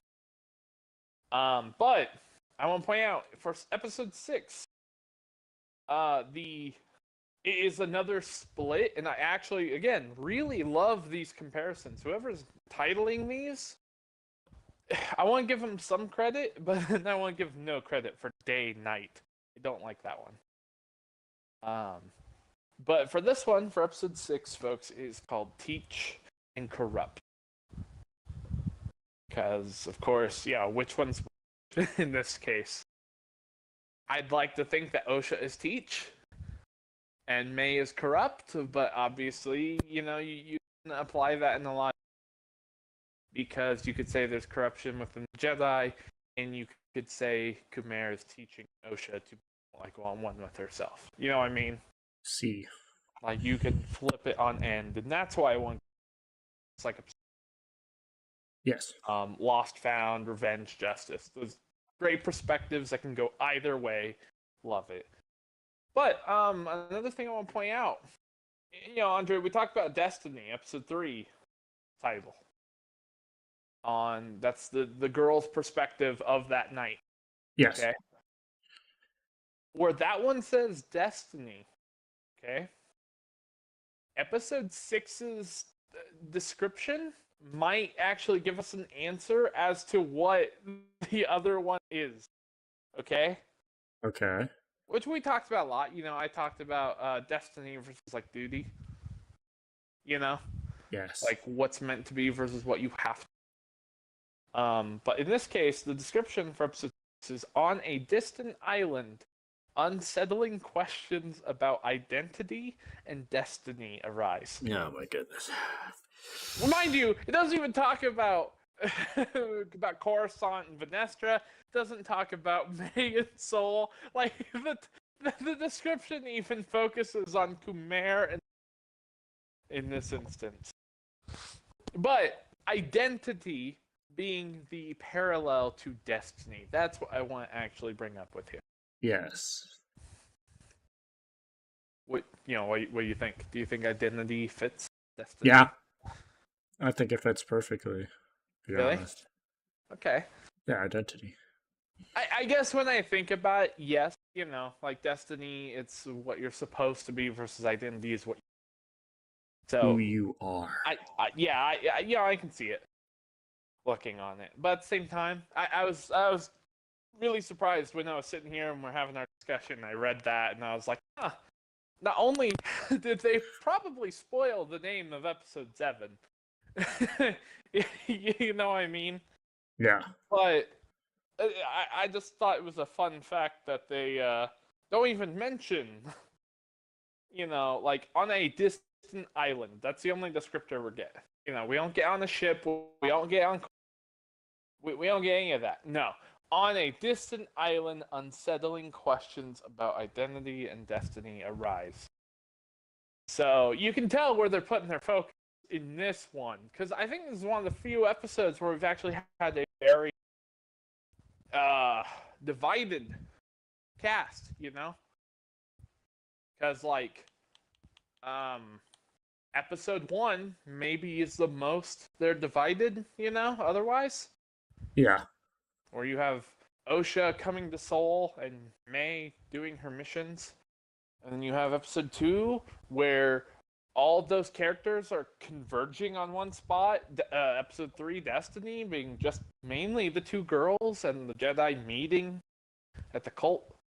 Mm-hmm. Day and night, of course. That's all of them together on one planet at the time. And now, for whatever reason, episode 6, everyone is in completely different corners of the galaxy. And we only focus on Osha and Khmer. I don't know. That one kind of sits sour with me. A little bit. Just a little bit. Just a little bit. Mm-hmm. And I just want to point out one more thing, folks. Destiny is still the longest episode yet this season. 44 minutes. Lost and Found being 43, number 2, and this one being 39. Destiny being 44, and then we have 2 35 minutes for day and night. So I find it a little, I know I'm overlooking, folks. I know, stretching, but just I feel like that can be a lot. Like I like to look at that technical side of movies and theater and stuff.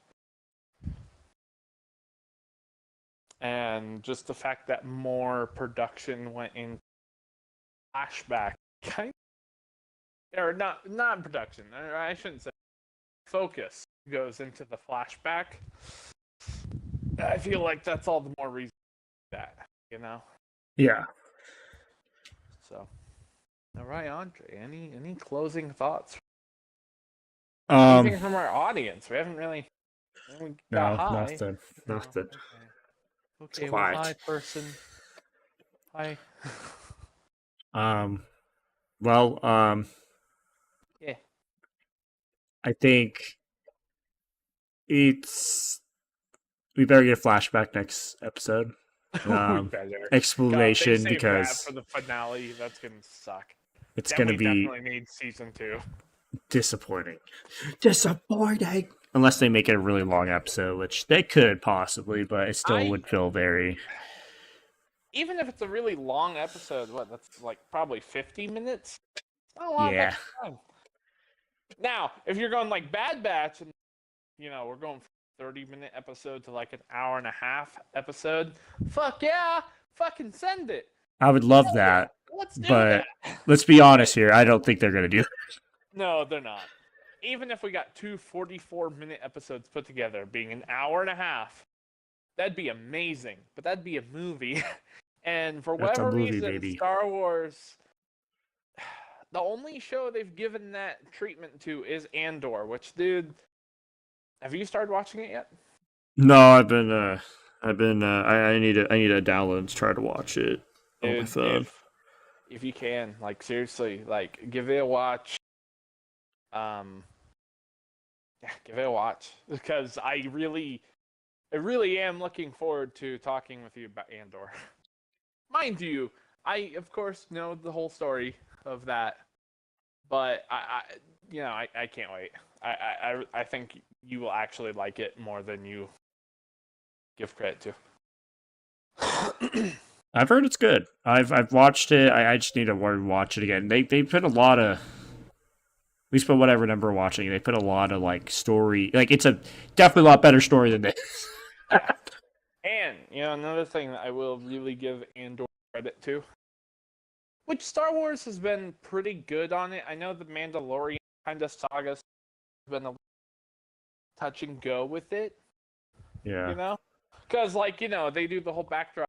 It's like one giant green screen. Like they don't shoot on location. They shoot in like a theater. Yeah. The A dome. dome. Yeah. The dome. In Andor, they actually shoot on they are much more practical. Which I love when movies do that. I love more practicality when it comes to movies. It just feels different. You can kind of already tell just by watching movies. They use more practical effects and stuff, and I appreciate it because you have to be a lot more creative with some of the stuff you do. Yeah. Which is awesome. So, yeah. Like I can tell episode 4 and 5, they don't feel real quite. They might be, don't get me wrong. They might be shot in location, like in some forests, like in the redwoods or something. But it still felt very staged. It did. Like there's definitely a layer of dirt and there's definitely a layer of leaves, but I feel like there's a like hardwood floor beneath that, or like a pad. Especially with how the fight was shot and people jumping in, jumping out, it felt very like staged. Like, okay, so jump in now, get on stage. Kind of. It felt like that. But then you have like the day, episode where they're much more they're walking around. That definitely felt a little more on location, especially for the depth that they had. But it's nothing compared to Andor. Andor, like, there are points where it almost feels much more like handheld. Like, you can tell they're walking. Yeah, they're walking that distance. And I think that's one thing that feels with this is you don't feel the distance. You don't feel that, like, they've been walking for a while. And I think it also just, it feels like it's staged. It feels like it's green screen. It feels like, I don't know. It feels like we don't know how much time has passed in a way, or how far they walked, or, it's just like we're just supposed to assume and just like watch and assume what's going on with that. Again, you get to Andor, Andre. I really think you guys will get to see a much appreciative side of Andre on Star Wars. So what you're saying is the Mandalorian past couple seasons have been as flaky as May has been. No, I'm not saying that. Don't get me wrong. I do think episode 2 had a little too much filler, but it ended on a very. But then season 3, it was only like the last 2 episodes I cared about. Yeah. Whereas at least with Mandalorian season 2, I cared about half the season. It's like right all the way through. Season 2, half of it mattered. Season 3, only the finale mattered. Like the last 2 episodes. Remember 8? It just felt very Yeah. Okay. Well, guys, we kept you guys long enough. We've been doing it for 2 hours. Next episode's episode 7. 2 more episodes left of the Acolyte. There's some things that need to be explained, and hopefully they'll explain them in the Very next much episode. so. Yep. No more teasing us, please. Mom, Mr. Nice Guy. No more Mr. Okay, wait, Nice hold Guy. on. I was gonna say probably don't want to sing it for copyright. Oh god. Oh yeah. Damn Well, it. sue us. Anyway. But yes. So we're gonna end this episode here. We'll be back again Monday. Monday. Oh, actually, talking about it, Monday's gonna be interesting because thanks, think- but we'll still be able to do the podcast and everything normally. I think so. Because after because I said I had personal stuff possibly. Yes. I think that got clarified, and so I should be okay. Okay. We Yeah, just keep me updated on that. But yeah, so as of so far, I'll let you guys know if we cancel, but we will be doing it next Monday, next episode, the second to last episode. And it should be fun. See what happens next in The Acolyte. I would like to mention something also for all of the Marvel fans, Andre, you yourself included. Folks, 8 hours ago, Agatha all alone. So if you watched Marvel's WandaVision, it's like the sequel, or probably the initial sequel to that show. So. And if I remember correctly, they said it's supposed to be like a horror. I don't know if this one's supposed to be horror, but I do know it's supposed to be much more witchcraft. Okay. Which, did you watch WandaVision? Yes, I did. Okay. Then yeah, I think it'll be fine to watch it. About to watch. So. Yeah. So yeah, there's a little news. Also, actually, if we're bringing up news, did you hear Paramount actually was sold to Skydance? Okay. I know that has nothing to do with that, No, but it's interesting. Yeah, I don't know if I see that as a positive or a negative.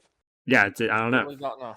We'll have to see what they do with it. It's very interesting. But I know Skydance, as far as I can think, I can't think off the top of my head what's great, what's not.